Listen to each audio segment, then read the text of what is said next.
কি গো বন্ধুরা, তোমাদের রথযাত্রা কেমন কাটলো? আইসক্রিম কাকুর কি অবস্থা হলো আজকে তোমাদের সাথে শেয়ার করব।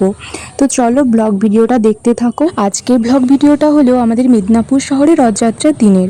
এডিটিং করা হয়নি বলে তোমাদের সাথে এতদিন শেয়ার করা হয়নি। তো চলো আজকে পুরো ভিডিওটা দেখতে থাকো, আশা করি তোমাদের খুবই ভালো লাগবে। যারা মিদনাপুর শহরে থাকো তারা তো জানোই, আমাদের মিদনাপুর শহরের বিদ্যাসাগর হলে ইসকনের তরফ থেকে রথযাত্রা উপলক্ষে একটি মেলার আয়োজন করা হয়েছে। রাস্তা দিয়ে গেলে এই লাইটিংয়ের জন্য পুরো মেলাটা পুরো ঝলমল করছে। যদিও জানতাম না যে এখানে মেলা বসেছে, মায়ের সাথে সন্ধেবেলায় বেরিয়েছিলাম একটা কাজে। রাস্তা দিয়ে ফেরার সময়ই দেখেছি মেলা বসছে। গোটা মাঠ জুড়ে অনেক বড় এরিয়া জুড়েই মেলা বসেছে। খুব সুন্দর করেই মেলাটা সাজানো হয়েছে। ঠাকুরের গান শোনার জন্য একদিকে মঞ্চের ব্যবস্থা করা হয়েছে, কত মানুষ দেখো বসে আছে ঠাকুরের গান শুনবে বলে। আর অন্যদিকে খাবারের ব্যবস্থা রয়েছে।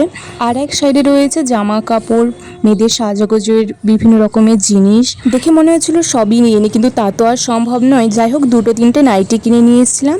আর তারপরে খেয়েছিলাম গরম গরম আলুর চপ। নিরামিষ হলেও বেশ কিন্তু খেতে ছিল। ল্যাম্পপোস্টের কাছেও কত মানুষের ভিড়। এখানে জায়গা পেয়েছে, দাঁড়িয়ে গেছে।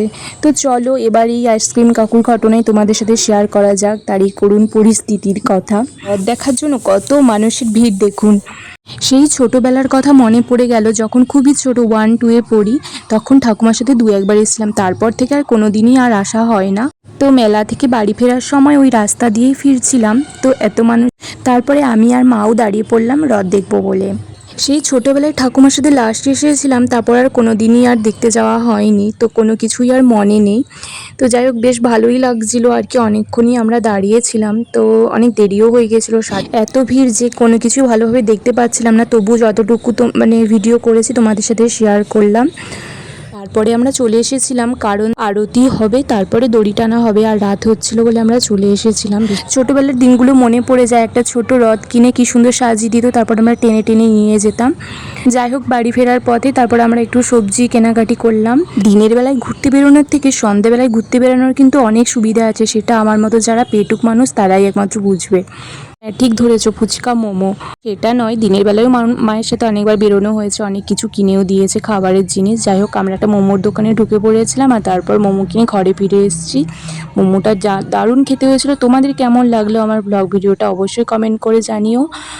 আর আমাদের মেদিনীপুর শহরের রথযাত্রার দিনের ভিডিওটা তোমাদের সাথে তুলে ধরলাম। তোমাদের কেমন লাগলো ভিডিওটা অবশ্যই কমেন্ট করে জানিও।